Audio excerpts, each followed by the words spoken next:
Bismillahirrahmanirrahim. Assalamualaikum warahmatullahi wabarakatuh. Alhamdulillahirabbil alamin wassalatu wassalamu ala asyrafil anbiya'i wal mursalin sayyidina Muhammad wa ala alihi wa sahbihi ajma'in. Rabbi shrah li sadri wa yassir li amri wahlul 'uqdatam min lisani yafqahu qawli. Alhamdulillah, bersama saya lagi dengan Muhammad Hamdan Al-Ghazali dalam Tauhid Metafisik.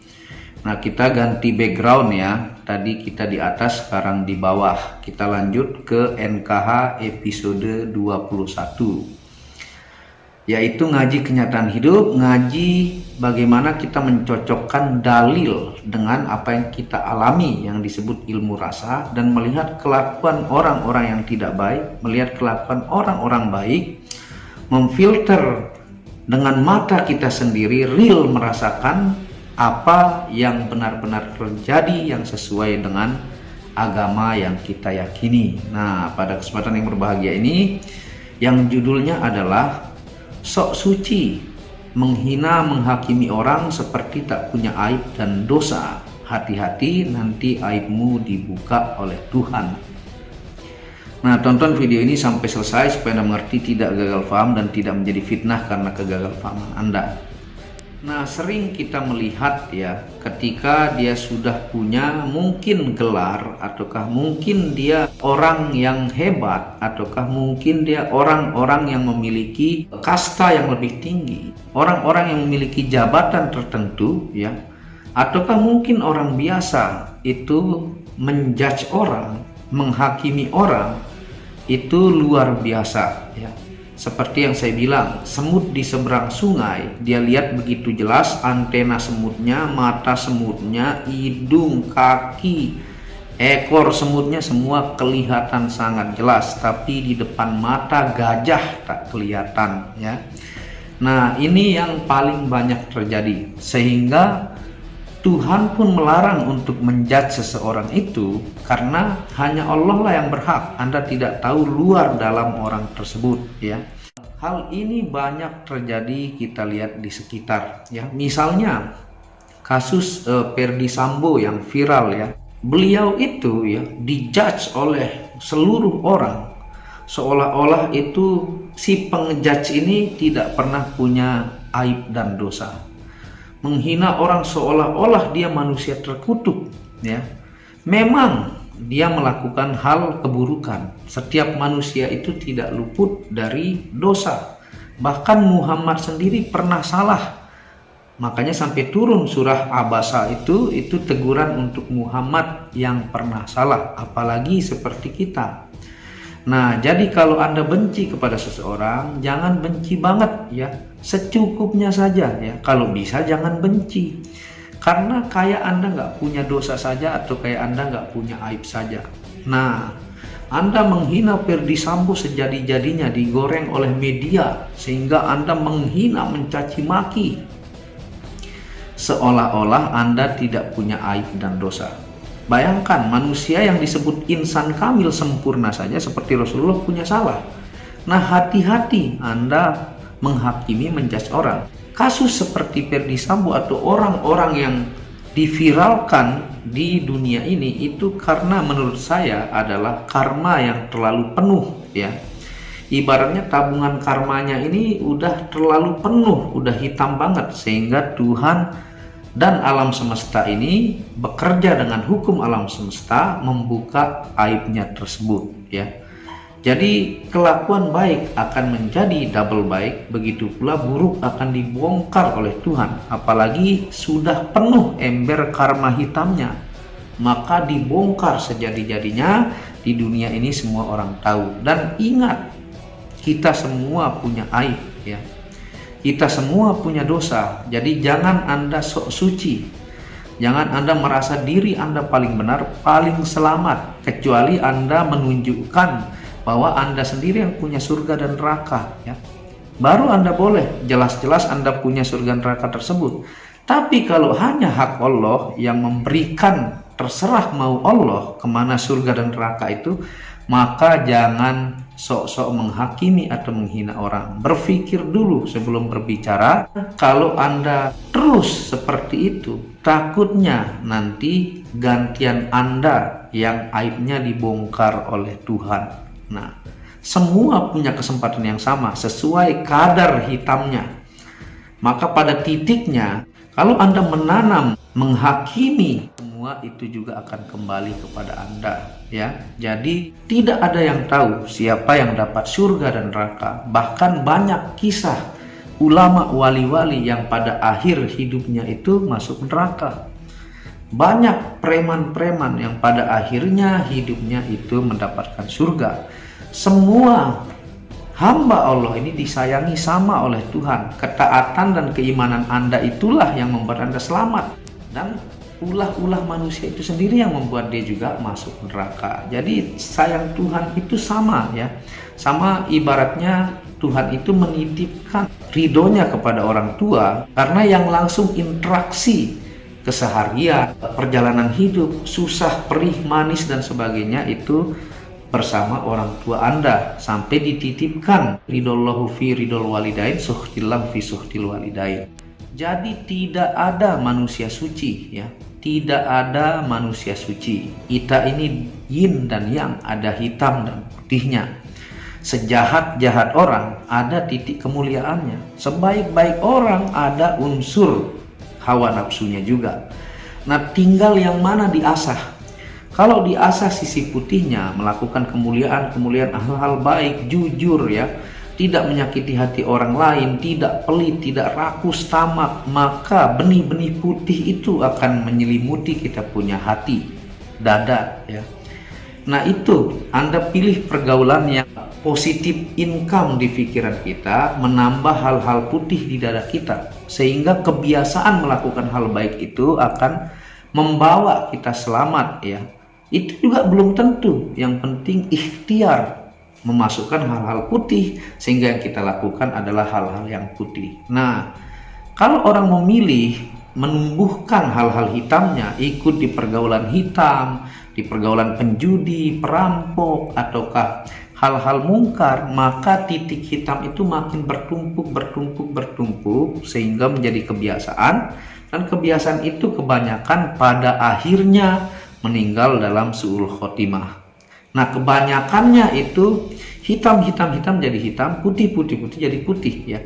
Tapi dari hitam kebiasaan jadi putih itu sangat jarang, dan semua itu atas kehendak Allah yang menyelamatkan. Nah, makanya kalau maling ataukah penjahat, penjual narkoba itu, ataukah orang-orang yang melakukan kemungkaran, apakah dia dengar ceramah? Dia dengar, ya. Mereka itu dengar ceramah. Mereka itu tahu, sadar melakukan kemungkaran itu, mereka sadar. Hanya apa masalahnya? Masalahnya mereka terjebak di lingkungan yang terus memberikan income negatif ataukah benih hitam, ya. Ketika hitam terus masuk, ya, di lingkungannya hitam, maka dadanya menjadi hitam, sehingga kekuatan yang putih tadi mengecil. Bisikan di dalam dirinya itu makin menciut, didominasilah oleh si hitam. Dia dengar dalil, tapi karena udah menjadi kebiasaan, bahkan pergaulannya rata-rata hal-hal negatif ataukah menjadi ladang pencarian nafkahnya, maka itulah orang-orang yang terjebak dalam lingkaran setan. Sebenarnya mereka hafal, ya, dalil, bahkan saya punya teman tuh mantan narapidana, ya, sampai dia 8 kali masuk penjara, ditembak udah bosen, ya. Semalam bisa mencuri 12 motor ataukah 4 mobil. Nah, setelah beliau tobat, ya, sudah tua, beliau itu sadar, ya, dan hafal dalil, bahkan lebih pintar baca Quran dari manusia-manusia biasanya. Nah, apa penyebabnya? Itu karena lingkungan dan income negatif, ya. Apakah mereka pernah tobat? Pernah, ya, tapi karena masih terikat dengan pergaulan lama yang membuat dia kembali lagi. Karena kadang-kadang seperti ini, misalnya dia itu seorang penjual ganja, ya, tiba-tiba tobat. Nah, karena tuntutan ekonomi, ya, dia misalnya tobat menjual gorengan, dia dapat 100.000 sehari dengan keringat dingin, belum nyewa tempat, belum nungguin pelanggan yang cerewet, kadang-kadang dapat 50.000. Terus bini di rumah ngomel-ngomel, ya, sedangkan dia dulunya jual ganja dapat puluhan juta semalam. Sehingga selama 1-2 tahun, ya, karena tuntutan ekonomi dan kadang-kadang dia masih terikat meskipun sisa sedikit. Nah, bisikan karena kebutuhan ekonomi itulah yang membuat mereka akhirnya balik lagi jual ganja ya. Itu yang saya riset ya. Jadi setiap orang tuh sehitam-hitamnya ada putihnya ya. Tapi mereka terjebak pergaulan ya. Yang lama-lama melakukan kemungkaran itu pernah mencoba tobat, tapi kebanyakan pada akhirnya balik-balik lagi. Nah, teknik supaya langsung tobatnya kelar dan aman, maka tutuplah kitab pergaulan dengan pergaulan lama. Carilah orang yang mulia-mulia, berkumpul dengan lingkungan itu. Karena kita bergaul sama tukang parfum ya, otomatis pasti kecipratan sama wangi parfum, begitu pula sebaliknya. Jadi poin pada NKH episode yang ke-21 ini bahwa jangan Anda mengejudge seolah-olah Anda itu yang punya surga dan neraka. Kita tidak tahu pada akhirnya. Sering-sering melihat gajah depan mata, sering-sering merenung-renungi apa kelakuan Anda, bahkan tafakur merenungi diri, sifat diri, dan merenungi tentang Tuhan itu setara dengan ribuan kali ibadah ya. Saking Anda melihat gajah di depan mata. Ingat ya, ketika Anda menjudge orang seolah-olah Anda Tuhan baru, maka tunggu saatnya Tuhan membuka aib Anda, bahkan dibongkar seperti kasus Ferdy Sambo di dunia ini, bahkan terkenal sampai ke luar negeri. Nah, itu contoh ya. Tapi beliau juga punya kemuliaan, beliau juga punya karir-karir yang bagus membantu Indonesia dalam hal teroris dan sebagainya.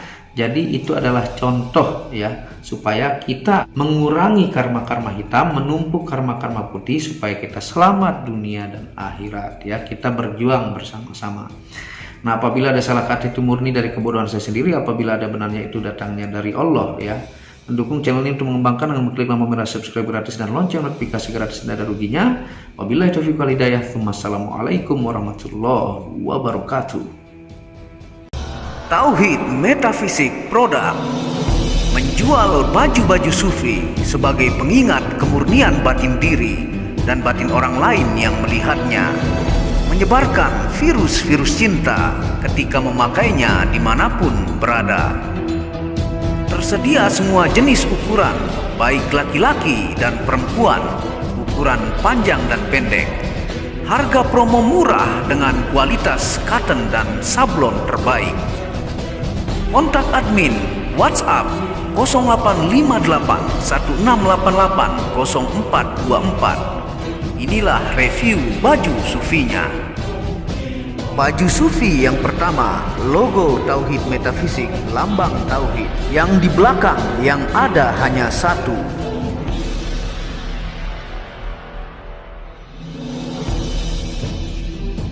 Baju sufi yang kedua, aku lebih memilih menjadi orang murni. Logo di belakang baju adalah Tauhid Metafisik. Baju sufi yang ketiga, ketika hawa nafsu takluk maka damailah dunia. Tulisan di belakang adalah logo Tauhid Metafisik.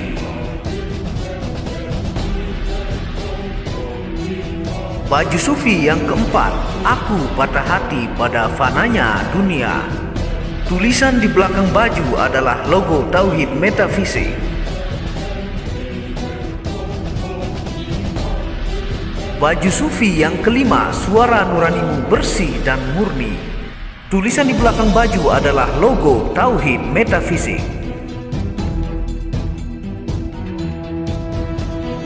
Baju sufi yang keenam, ego diri adalah dinding pembatas antara diri dengan Tuhan.